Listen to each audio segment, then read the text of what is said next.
What's up guys, my name's Soapsy and welcome back to another FIFA 21 squad builder. Today we're doing Chile, so let's get straight into this team. So as you can see, it's a 78 rated 100 chemistry team, and I was playing with this team in the managerial masterpiece mode again. So going through the team, it's mostly a gold team. Obviously there's one silver at central defence. Overall, mostly gold. Again, a couple of subs as well as options there for you if you wanted to build out this team in a different way. In goal, we've got Arias, who is 6'2". I went with him over the other option, which was Bravo, because Bravo was slightly worse, in my opinion, just looking at the cards. At right back, we've got Aparzo with 90 pace, obvious choice. Centre-back, Vegas with 71 pace, very, very good centre-half. And then as the right centre-back, again, off-cam, Campos, 82 pace. He is 5'10", but if you have a look at the other options that they have at centre-back, they're all silver, they're all quite small and quite fast, but Aparzo is definitely the highest rated of the other fullbacks to be able to put in there and probably the most suited, which makes sense to have him in there in your defence. At left-back, we've got Mina with 78 pace, who is a little bit slow. In the midfield, Aranguiz, Vidal and Orellana. Orellana playing in there off-cam as well. Fortunately, this time with Pellegrino, you do have a Chile manager option so that you can play some of these players a little bit more off-cam and still be able to garner the chemistry without loyalty. The front three, you've got FUENVALIDA with 91 pace. The striker is Inform Mora. If you want to go for his non-inform version, he does have a 73 silver, but there's only silver strikers for Chile. So unfortunately, you don't have a gold striker. And then left wing, we have Alexis Sanchez.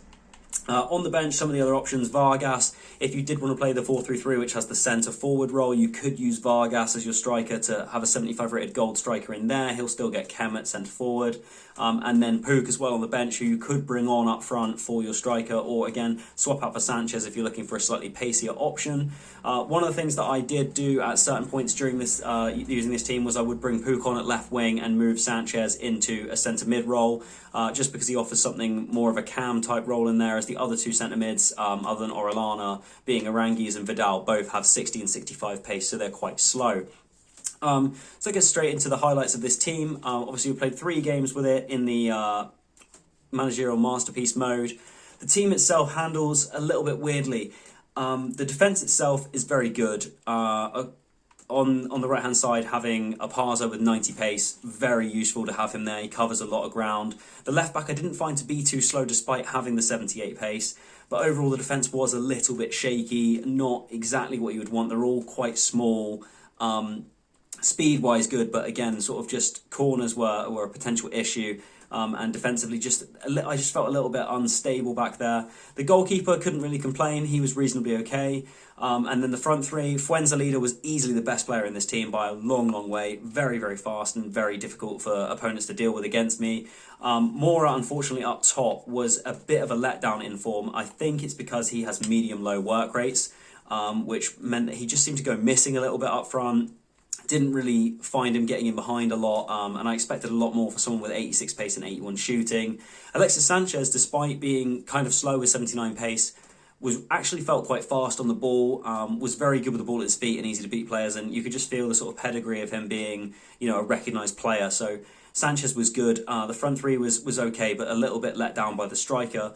Midfield, however, I do have some complaints. They were very, very slow, very clunky, and that's why I would move Sanchez in there, because Vidal, despite being reasonably okay, very, very slow.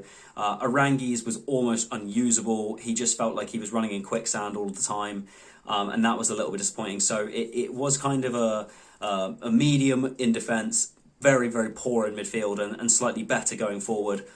So overall, this team, in terms of usability, it's okay. I don't think it's fantastic. I was expecting a little bit more, given that I think Chile are a better international side than are shown by this Ultimate Team, of course. And I was expecting it to be a much better side, but on FIFA it just doesn't compare. Rivals, I think you would struggle with this. Again, you could use it for objectives, and obviously if you're a Chile fan, very much you can use it and play with it. It would be difficult though, I think, if you're playing against the likes of, you know, the expensive players. You're going to come up with teams that have Son and Jesus and Lewandowski's and any of the really good players in this game. You're going to struggle with this team. Overall, though, very cheap at 10k. Almost all the players were dirt cheap. Arturo Vidal set you back around 1,500 coins. And then Mora, the striker in form, is another 10k on top of that. So you're looking at 20k for this squad. And obviously if you just get his regular card, 10 to 11k. So not very expensive team, and something that you can definitely put together if you want to try it out. If you like the video, guys, please leave a like. If you want to subscribe to me, you can. My name's Soapsy, and I'll see you guys later.